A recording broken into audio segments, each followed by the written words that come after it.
ഒരു കൊലപാതകം നടത്താൻ കത്തിയോ തോക്കോ അതിൻ്റെ ഒരു ആവശ്യമൊന്നുമില്ല. ജസ്റ്റ് 29 സെക്കൻഡ് വീഡിയോ മാത്രം മതിയാവും. ആ വീഡിയോ ഉപയോഗിച്ച് ഒരാളെ കൊല്ലാൻ പറ്റും. ഇവിടെ കൊലയാളിക്ക് മുഖമോ പേരോ അങ്ങനെ ഒന്നുമില്ല. ജസ്റ്റ് ഒരു വീഡിയോ, ഒരു ക്യാപ്ഷൻ, അത് മാത്രമായിരുന്നു ഉണ്ടായിരുന്നത്. അത് ഉപയോഗിച്ചായിരുന്നു ഒരാളെ കൊന്നത്.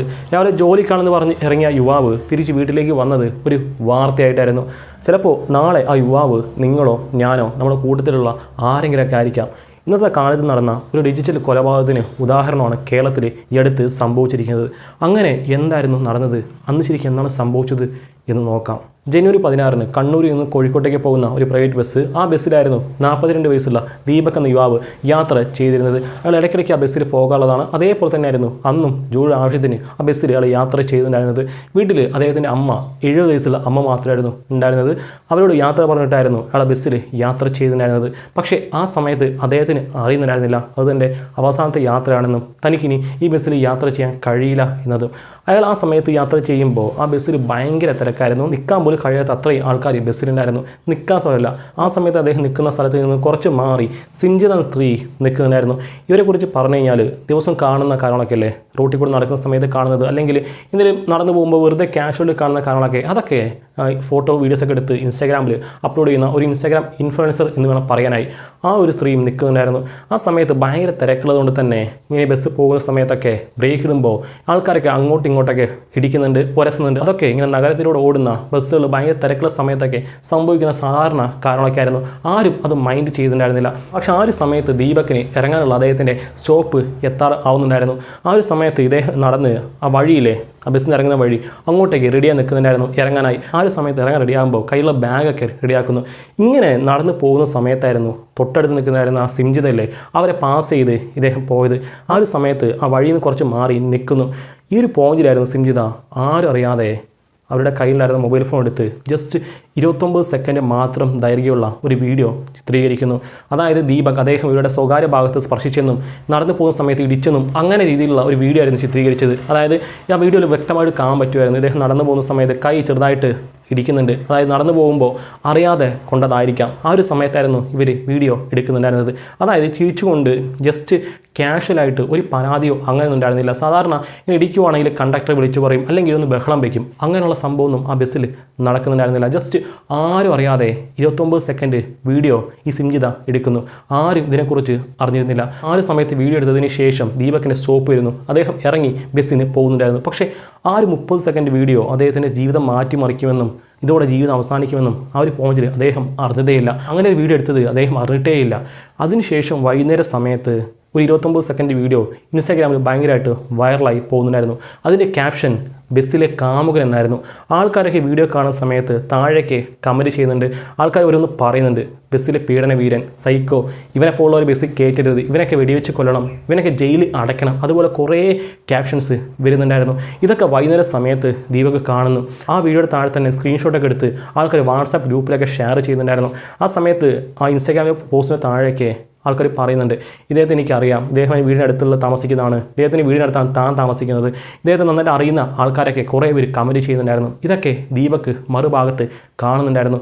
അദ്ദേഹത്തിന് കമ്പനിയിൽ നിന്നൊക്കെ ആൾക്കാർ വിളിക്കുന്നുണ്ട്, അറിയുന്ന ആൾക്കാരൊക്കെ വിളിക്കുന്നുണ്ട്. ആ വീഡിയോയിലുള്ളത് നീയാണോ, നീ എന്താണ് ചെയ്തിരിക്കുന്നത്, അങ്ങനെ കുറേ ആൾക്കാർ അങ്ങനെ ഓരോ കാര്യങ്ങൾ ചോദിച്ച് ആൾക്കാരൊക്കെ വിളിക്കുന്നുണ്ട്. മാക്സിമം ആൾക്കാരോടൊക്കെ ദീപക് ഉത്തരം പറയുന്നുണ്ട്. അവസാനം വരെ വഴിയില്ലാതെ ഫോൺ സ്വിച്ച് ഓഫ് ചെയ്ത് അദ്ദേഹം കിടക്കുന്നു. പക്ഷേ ഉറക്കം വന്നിരുന്നില്ല.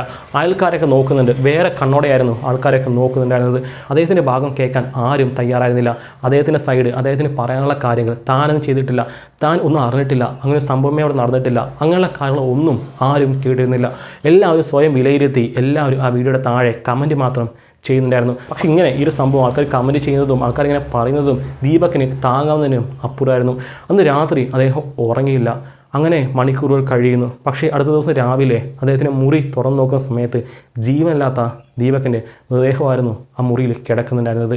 അദ്ദേഹത്തിന് പരാതിയോ ഒന്നും ഉണ്ടായിരുന്നില്ല, എവിടെയൊന്നും എഴുതി വെച്ചിരുന്നില്ല, ആരോടും ഒന്നും പറഞ്ഞിരുന്നില്ല. പക്ഷേ അവസാന സമയത്ത് അദ്ദേഹത്തിന് അറിയുന്ന കൂട്ടുകാരോട് മാത്രം ഇദ്ദേഹം പറഞ്ഞിരുന്നു, താനൊന്നും ചെയ്തിട്ടില്ല, താനൊന്നും അറിഞ്ഞിട്ടില്ല, ഇതറിയാതെ സംഭവിച്ചൊരു കാര്യമാണ്, ഞാൻ ഇതിനെക്കുറിച്ച് ഒന്നും അറിഞ്ഞിട്ടില്ല എന്നൊക്കെ കൂട്ടുകാരൊക്കെ പറയുന്നു. പക്ഷേ എല്ലാവരോടും പോയി പറയാൻ കഴിയില്ലല്ലോ.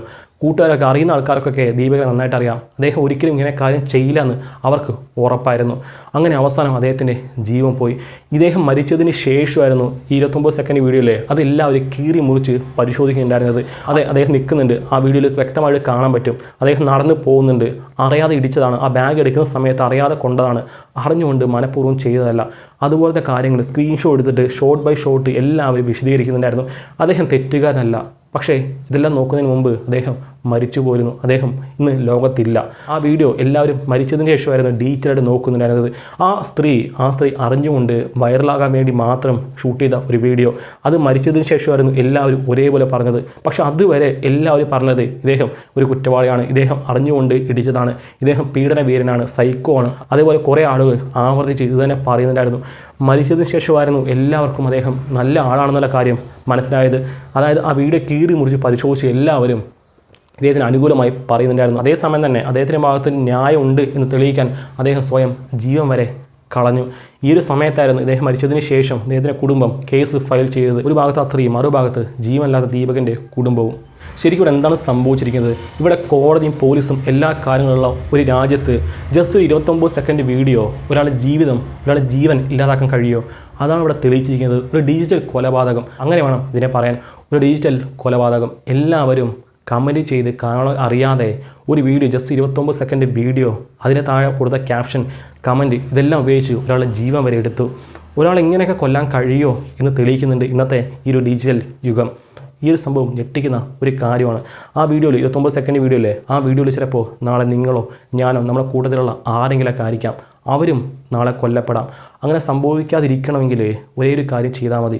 ഇങ്ങനെ വീഡിയോസൊക്കെ വരുന്ന സമയത്ത് ആ വീഡിയോയിലുള്ള ആൾ ഒരു മനുഷ്യനാണ്, അദ്ദേഹത്തിന് ഫീലിങ്സും മറ്റു കാര്യങ്ങളൊക്കെ ഉണ്ട്.